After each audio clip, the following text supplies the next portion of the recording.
Here they come again, the thoughts. Not a small annoyance, but rather a deep, life-sucking contemplation, where you realize again that you still don't know what you are creatively passionate about. They come around at any given moment, either while you're sitting at your dining table, drinking your second cup of favorite mint green tea, or making the next month's spreadsheet at work that reminds you every day that you're working for somebody else that does love their work. You can't help but imagine you doing something that you love to do. A sense of yearning for something more, but at the same time, hopelessness. Like a bright light leading to a magical door. But you're blindfolded, and you can't ever find your way around, or you can't ever find your way to the door. So you carry a version of yourself that looks good on paper in the office, but really you're buried deep in your masked thoughts that you don't know how to break free. You're not depressed, you're just tired all the time. Your mind is always thinking about when the next nap will be, instead of creating something meaningful. You might have created something little here and there, like the small canvas painting you have sitting on your bookshelf that gets a good amount of compliments, making you question, maybe this is my passion. But you still don't know the answer to that question. All you know is every time you do try something, that tiny spark in your gut was lit, showing you a sense of wonder and freedom. But it's very fleeting, like a lightning bug that you can't catch. A spark that you don't like to admit that you can't catch. Because what would that mean? That you aren't creative, boring, that you don't even know yourself? You can already hear the negative thoughts telling you that you're just not made to know what your passion is. Then maybe you just don't have a passion. But actually, the truth is, you just haven't given them a real chance. Not because you're not good enough, or that you don't know how yet. We all have this idea that following your passion is a dream, something immature and not to be taken too seriously, that it's not a safe career path. Growing up, we were taught to learn a certain way, to follow the rules and color inside the lines. We lost our own creative passions because we doubted, suppressed, and second-guessed ourselves.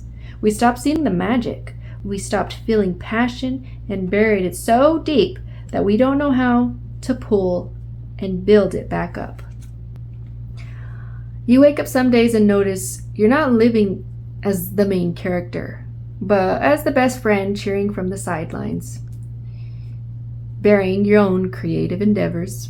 You keep on going down the same road because what you were taught keeps popping up in your head. Stay in your lane, don't be too weird, don't make stupid decisions. Eventually you have to ask yourself, am I being true to myself, or am I living with someone else's guidelines? Maybe parts of it you are, with your own rigid guidelines, but you've been playing the part of someone else's expectations your whole life, to fit their needs and their comfort, and probably conditional love. You lose track of what lights that spark inside of you. That's what I realized probably about 4 years ago. Not suddenly, it was more like this constant nudge of disappointment that I wasn't doing at least one of the things I was passionate about.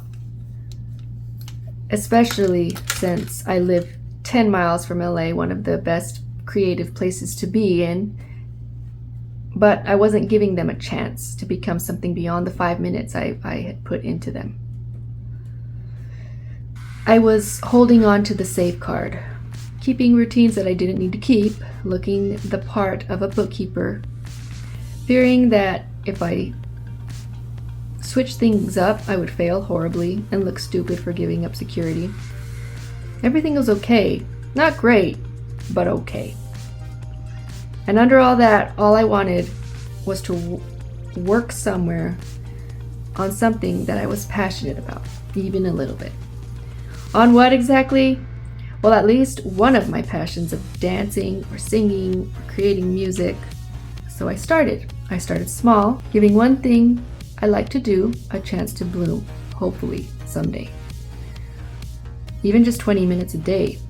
So it didn't feel like I was changing my whole life and getting overwhelmed and burnt out. I already did that part.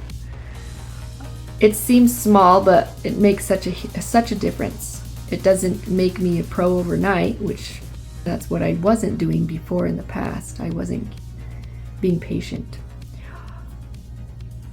But it puts me in a state of creating in the moment, just for me. No expectations, no deadlines, no limits, just creating. Relearning how to be in the moment with my own guidelines. Giving my passions a chance to grow into something beautiful. Now, let me point out that I'm still no pro at anything besides bookkeeping. My life is still a balancing act of family, work, and my passions. My calendar is still half-assed, making it feel like I'm running around half brain dead. I still haven't started my passion of creating music. I'm a total beginner there, and you'll see embarrassing videos on that. And I still really doubt and question everything all over again when I haven't had enough sleep. But I now understand that answers don't show up when you start your next passion project. They show up when you're somewhere in the middle, when you haven't given up, but decide to keep pushing through. You don't even have to necessarily finish your project. You just have to listen and be aware of what your mind is trying to tell you. A realization, a pull, a question, an awareness that you are passionate about it even when it gets hard. Maybe you're so deeply focused that you realize you didn't even pick up your phone just to be on for an hour or two before you go to bed. Maybe you actually do finish your project, even if it didn't end up really good and it actually probably sucked. But damn, does it feel good to finish. Or maybe it doesn't. How would you know if you never finished though? Maybe you stop thinking you're going to be the next Lady Gaga and want to just create for you with no expectations of greatness, no perfection. You and start enjoying the process of what you're doing because there's no pressure, no mask on to create something for everyone. No pressure of becoming successful overnight. No pretending that you enjoy doing something your mom and dad or siblings want you to be doing. You aren't becoming someone else. You just start little by little to lean into all the parts of you that have been dormant for the last 20 years. Because the most crippling lie is the one that says that maybe you just aren't that passionate about something since you keep starting and never finishing. Because you don't like the whole process, just bits and pieces. Just the beginning, when you turn the music on to take your first dance step. And when it gets hard, you stop. So if you're at that place where you think you sound like crap too and you're like, does anybody else feel like this? Yes, I do. You're not alone. You're allowed to dislike some of the process. You're allowed to not know the next step. Okay. You're allowed to create something that Horrible. no one will see.